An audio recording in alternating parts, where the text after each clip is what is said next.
যোগ্যতা অর্জন ম্যাচ মঙ্গলবার মুখোমুখি হচ্ছে ভারত এবং বাংলাদেশ। যুব ভারতী ক্রীড়াঙ্গনে ম্যাচ ঘিরে উন্মাদনা। সকালে অনুশীলন বাংলাদেশ দলের, গুয়াহাটিতে অনুশীলন করেন সুনীল ছেত্রীরা।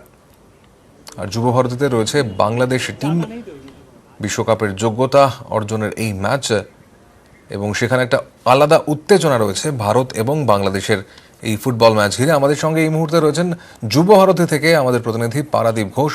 পারাদীপ, মঙ্গলবার এই ম্যাচ বিশ্বকাপের যোগ্যতা অর্জনকারী ম্যাচ এবং অবশ্যই ভারত এবং বাংলাদেশ মুখোমুখি হচ্ছে, একটা প্রতিদ্বন্দ্বিতা রয়েছে। সেক্ষেত্রে কেমন দেখছো এই মুহূর্তে অনুশীলন?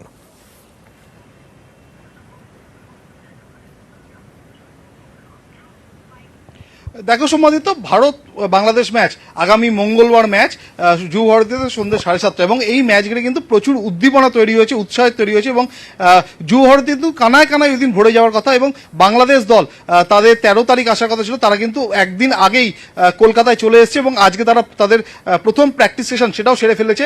প্রথমে বাংলাদেশ থেকেও প্রচুর সমর্থক এবং সাংবাদিক তারাও এই ম্যাচটা দেখার জন্য এবং কভার করার জন্য আসছেন। এবং একটু বাংলাদেশ টিম সম্পর্কে বলে রাখি, ভারতীয় দল তারা আগামীকাল বিকেলে কলকাতায় আসলেও বাংলাদেশ দল তারা কিন্তু তাদের প্রথম প্র্যাকটিস সেশন সেরেছে, এবং সেখানে যেটা দেখা যাচ্ছে বাংলাদেশ দল তাদের এর আগে গত বৃহস্পতিবার তারা তাদের প্রি ওয়ার্ল্ড কাপের অন্য একটি ম্যাচ খেলেছে, সেখানে কিন্তু কাতারের বিরুদ্ধে 2-0 করে হেরেছে। তবে এই টিমটার কিন্তু গড় বয়স ভীষণই কম, 20 থেকে 22-এর মধ্যে। সুতরাং আশা করা যায় বাংলাদেশের এই দলটা ফিজিক্যালি ভীষণ ফিট হবে, এবং আজকে প্র্যাকটিসে যেটা দেখা যাচ্ছিল সেটা কিন্তু মারাত্মক স্ট্যামিনা এই দলটার। তবে ভারতের কাছে এই ম্যাচটা কিন্তু খুব গুরুত্বপূর্ণ এই কারণে, কাতারের বিরুদ্ধে 1-1 গোলে কাতারের বিরুদ্ধে ড্র করার পরে সেখান থেকে 1 পয়েন্ট পাওয়ার পরে এই ম্যাচটা থেকে ভারত যদি বাংলাদেশের বিরুদ্ধে 3 পয়েন্ট আনতে পারে সৌমাদিত্য, তাহলে কিন্তু এটা আশা করা যায় যে প্রি ওয়ার্ল্ড কাপের পরের পর্বে, অর্থাৎ এর পরে যে মূল পর্ব আছে সেই মূল পর্বে ভারত যাওয়ার জন্য এক পা এগিয়ে থাকবে। তবে বাংলাদেশকে হালকাভাবে নিচ্ছেন না সুনীল ছেত্রীরা।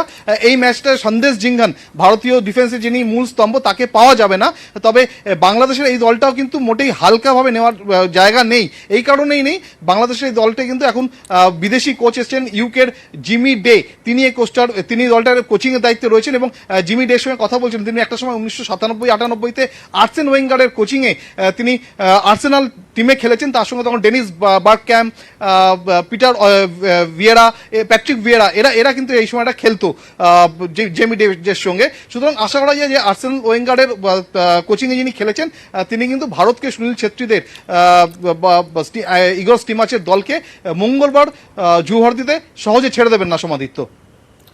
একদমই ধন্যবাদ তোমাকে পারাদীপ ঘোষ আমাদের সঙ্গে কথা হচ্ছিল। যুব ভারতীতে অনুশীলন করলো বাংলাদেশ টিম। বিশ্বকাপের যোগ্যতা অর্জনকারী ম্যাচ এবং সেই ম্যাচ রয়েছে আগামী মঙ্গলবার।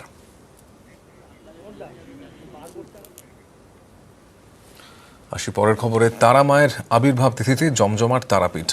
কোজাগরী লক্ষ্মী পুজোর আগে শুক্লা চতুর্দশী তিথিতে ভক্তদের ঢল শক্তিপীঠে। কথিত আছে পাল রাজার আমলে শুক্লা চতুর্দশী তিথিতে জয়দত্ত সওদাগর তারাপীঠে মা তারার প্রথম পুজো করেন। শ্বেত শিমুল গাছের নিচে পঞ্চমুণ্ডির আসনের তলায় মায়ের শিলামূর্তি উদ্ধার করে মন্দির প্রতিষ্ঠা করেন তিনি। সেই থেকেই এদিনটা মায়ের আবির্ভাব তিথি হিসেবে মানা হয়।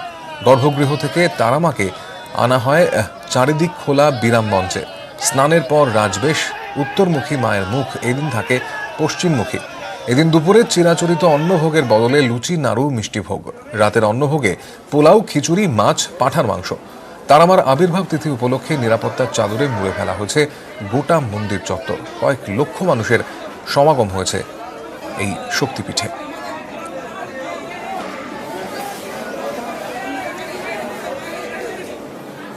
তারাপীঠে এই যে বিশেষ তিথি এবং মা তারার যে আবির্ভাব তিথি, এই তিথিতে কিন্তু আজকে বিশেষ পুজো অর্চনা হয়। মা তারাকে ভোরবেলা বিশেষ মঙ্গল আরতি দিয়ে পুজো শুরু করা হয়। তারপর মা তারাকে গর্ভগৃহ থেকে বিরাম মঞ্চে আনা হয় এবং বিরাম মঞ্চে বিশেষ পুজো অর্চনা শুরু হয়। এবং আজকের দিনে 3 বার আরতি হয়। ভোরবেলায় 1 বার আরতি, সন্ধ্যাবেলায় বিশেষ আরতি ও রাত্রিবেলায় যে আজকে যে শুভ তিথি সেই তিথিতে আরতি হয়। এবং এই আরতি দেখার জন্য কিন্তু বহু মানুষ বাইরে থেকে ভিড় করে। এবং আমি একটু দেখাবার চেষ্টা করব এখনও পর্যন্ত তারাপীঠ মন্দির চত্বরে কীভাবে পুণ্যার্থীরা ভিড় জমিয়েছে এবং দীর্ঘক্ষণ ধরে তারা অপেক্ষা করে আছে মা তারার এই বিরাম মঞ্চে একটু স্পর্শ করার জন্য এবং পুজো দেওয়ার জন্য। তাকে তো বলার কিছুই নেই, কারণ মা অন্তর্যামী, ঠিক আছে। আসি, মনোকামনা কিছু জানাই না, যে সকলে যেন ভালো থাকে এবং বিজয়ার পরে হয় এটা সবাই আসে মায়ের কাছে, মাকে বিজয়া জানাতে, শুভ বিজয়া জানাতে। তো এইটা মায়ের আবির্ভাব তিথি এবং এই দিনে নাকি কথিত আছে যে মন্দিরের প্রতিষ্ঠা হয়েছিল, সেই জন্য মাকে নাট মন্দিরে বের করে পুজো করা হয়। মায়ের কাছে সকলের মঙ্গল কামনা করি। আর আজকে একটা বিশেষ দিন, এই দিনেই একদিন মাত্র সারা বছরের মধ্যে মায়ের স্থান পরিবর্তিত হয়, আর এই দিনে বিপুল জনসমাগম হয়। সারা ভারতবর্ষের লোক বিভিন্ন জায়গা থেকে আসে এখানে, সেই জন্য আজকের দিনটা সবার কাছে খুব মঙ্গলময় হয়ে উঠুক এবং সারা মায়ের কাছে কামনা করি প্রত্যেকে যেন খুব ভালো থাকে এবং সকল